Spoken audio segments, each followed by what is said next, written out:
Vídeo rápido sobre Itaúsa, vamos falar sobre dividendos, dívida, a visão para ela quanto a 2024 e o rendimento anual acima de 10%. Itaúsa com código de negociação ITSA4 na Bolsa de Valores brasileira, empresa que já retornou 4.686% ao acionista contra apenas 497% do Ibovespa, principal índice brasileiro, trazendo isso para o mundo real, um aporte inicial de apenas R$ 1.000 se transformou hoje em R$ 48.000 pelo simples fato do carrego, aplicando a metodologia das 3 chaves do sucesso que eu sempre trago para vocês em todos os vídeos, e um período mais curto, algo mais realista, nos últimos 5 anos, Itaúsa retornou 42% ao acionista, enquanto o Ibovespa retornou 49% no mesmo período. Fato curioso é a variação delas, o beta delas, sempre um acompanhando o outro, sempre muito parecidas, Itaúsa sempre seguindo o índice e vice-versa. Sempre lembrando que na parte de baixo de todos os vídeos eu deixo uma lista de indicação de livros que você tem que obrigatoriamente estar lendo antes de investir em alguma ação, antes de investir no mercado de capitais. Hoje a gente vai falar da Itaúsa, um vídeo também bem rápido, bem dinâmico, porém eu queria quebrar alguns paradigmas aqui de algo que eu confesso que para mim ele é novo. Por incrível que pareça, eu ando observando isso nos investidores mais novos, nos novos CPFs. Eu vejo a insatisfação de muitas pessoas dizendo que Itaúsa rende migalhas. Vou fazer um contraponto, a gente vai fazer a nossa parte para saber se isso é realidade, mas eu já adianto a vocês, toda empresa passa por períodos de dificuldades, já mostrei para vocês o Business Cycle aplicado com mais força e mais veemência para empresas cíclicas, porém o Business Cycle, o ciclo de companhias, ele é igual para todas, mesmo o setor bancário e financeiro estando em um momento difícil nos últimos anos, eu já adianto a vocês que o earnings total da Itaúsa nesse ano de 2023 ultrapassou os 10%, portanto Itaúsa retornou ao acionista mais de 2 dígitos, e eu não estou levando nem em conta a valorização da ação que estava sendo cotada a R$ 6, R$ 7 e hoje está acima dos 10. Nós falaríamos aí de um retorno de mais de 50% no ano ao acionista, e é um pouco disso que a gente vai falar, começando pela finalização agora do desinvestimento de ações da XP Inc. Estamos falando de mais 900 milhões em ações da XP vendidas e o overhang chegou ao fim. Observação aqui que na prática coloca fim à operação que pesava sobre o papel. Esse é o nono block trade. Block trade é a operação como um todo, é a nona operação de venda que a Itaúsa realizou, porém ela ainda detém 6,7 milhões de ações. A gente está falando de 185, quase 200 milhões de dólares, algo na casa de 900 milhões de reais, quase R$ 1 bilhão. Por que isso é importante? Porque a Itaúsa já citou a questão da dívida essa que a gente vai bater um papo muito interessante ali na frente. Em segundo ponto, mais uma bonificação já aconteceu, já finalizada, e os sócios também com esse retorno já no bolso. Apenas para recapitular, tivemos 4,6 bilhões no trimestre, resultado recorde excelente da companhia, e Itaúsa hoje, coberta por 6 casas ou 6 analistas, tem 5 recomendações de compra, grande maioria, uma recomendação de neutra apenas e nenhuma recomendação de venda. Apenas um comentário antes da gente ir para análise fundamentalista. Como o jogo parece que vira, Agora que a ação já está cotada a 10,14 acima de 2 dígitos, eu bem me lembro que ela tinha muita recomendação neutra. Nós tínhamos aqui pelo menos 5 recomendações para neutro do ano passado para esse ano, e agora que ela saiu de R$ 6 para a casa dos R$ 10, portanto uma alta de quase 50%, as recomendações de compra sempre retornam no período altista. Análise fundamentalista, lucros e mais lucros, tese essa de Peter Lynch, mas antes de ver a DRE dela, é importante sempre categorizar ela como uma slow grower, ou seja, uma empresa de crescimento lento. Ela já é uma blue chip e ela paga generosos e regulares dividendos. Portanto, é uma ótima DRE, crescente de receita e de lucro líquido visíveis, sem nenhum período de prejuízo ao acionista. Do ROI, Return on Equity, tese essa de Warren Buffett, histórico de 17% e o atual na casa de 17,31%. É um retorno muito bom, muito compatível com o setor bancário financeiro.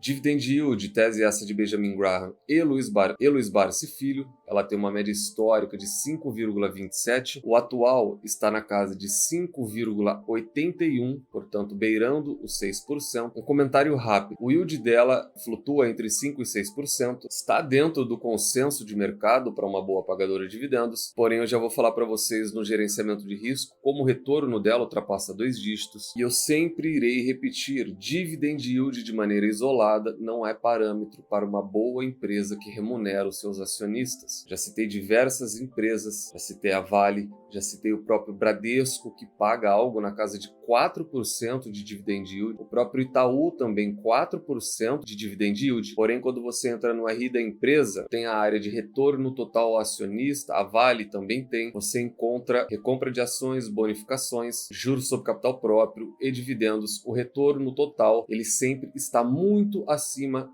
do dividend yield isolado. PL, preço sobre lucro, tese essa de Robert Shiller, ela tem uma média histórica de 8,76, sendo que nos últimos 3 anos ela vem sendo negociada abaixo dessa média histórica.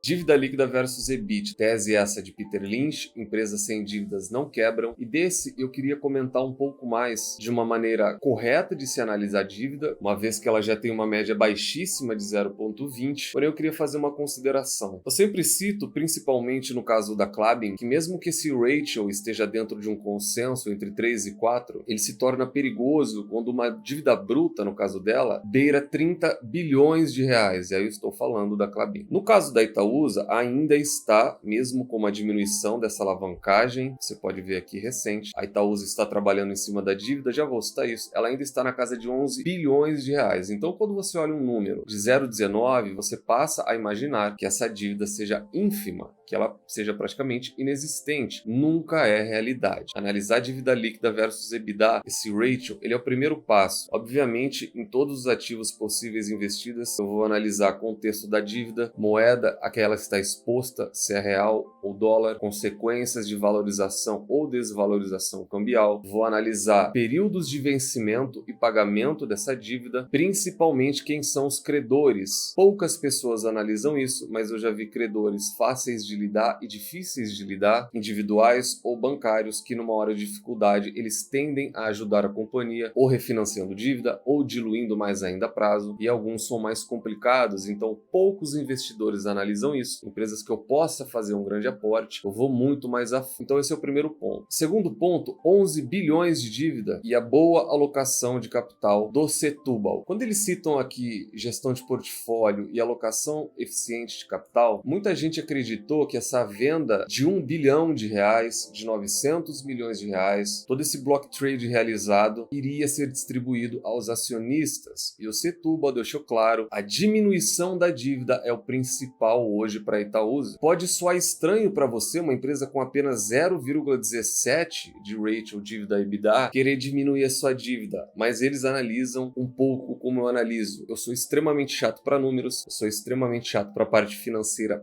pessoalmente falando. A minha esposa às vezes quer puxar os meus cabelos, mas eu sou assim. E eu acredito muito que o pessoal do Itaú, Itaúsa, o Setúbal também tem uma visão financeira muito restrita. É um ratio baixíssimo, porém eles querem trabalhar em cima disso. Eles estão baixando a dívida, ela já caiu pela metade, e com esse último block trade eles já deixaram claro que também irão antecipar pagamentos de dívida. Isso me traz não só tranquilidade, como felicidade. Ter bons administradores na frente das suas investidas te deixa descansar em paz e mais tranquilo quanto aos seus investimentos.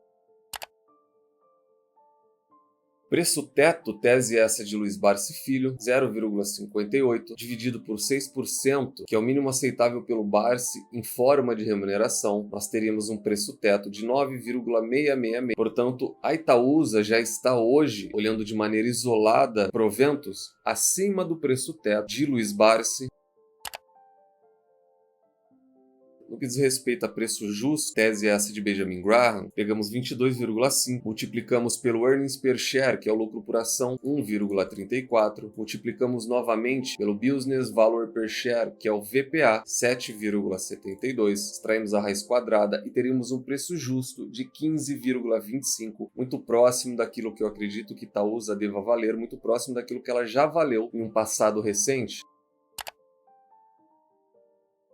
Gerenciamento de risco. Gerenciamento de risco esse, pessoal, individual e intransferível. Falamos da Itaúsa, setor bancário e financeiro, e ela obtém para mim nota 5, nota máxima, sempre lembrando que notas 3, 4 e 5 são boas, ótimas e excelentes empresas. Primeiro ponto positivo é a perenidade dela. Por que perenidade? Por que constância? E por que previsibilidade dela ainda estar aqui? Porque a Itaúsa ela é baseada no Itaú. O Itaú é a maior marca da América Latina, a empresa mais valiosa da América Latina. Eu sempre digo e repito para todos: se você é investidor de Itaúsa, que compra a companhia porque ela custa R$10, um valor mais baixo nominalmente falando, e não compra Itaú porque ele custa R$30 e você acredita que ele seja caro, você está no caminho errado, porque elas são a mesma empresa. Itaúsa, a minha definição dela, é um Itaú com uma pimentinha a mais por conta da diversificação e algumas investidas. Investidas essas que compõem apenas 9%, entre 8% e 9% do lucro líquido total da companhia. Uma DRE muito boa, você tem uma eficiência e um retorno sobre o equity muito bom, e você tem uma gestão das melhores alocações de capitais do planeta e muito ativa financeiramente falando. O que não é um ponto negativo e que para mim é um ponto de atenção. Dentro do Value Investing, nós temos excelentes empresas a preços atrativos com uma excelente gestão. Excelente empresa, na minha concepção, ela sempre foi, o histórico mostra, fundamentos mostram. Excelente gestão é uma das melhores do mundo. Grande ponto agora, na data que vos falo, talvez seja preços atrativos. A Itaúsa pode atingir R$15 agora em 2024? Não só pode, como eu acredito, se a crescente de lucro continuar, ela irá atingir novamente. Porém, ela acabou de dar uma oportunidade na casa de R$6, R$7,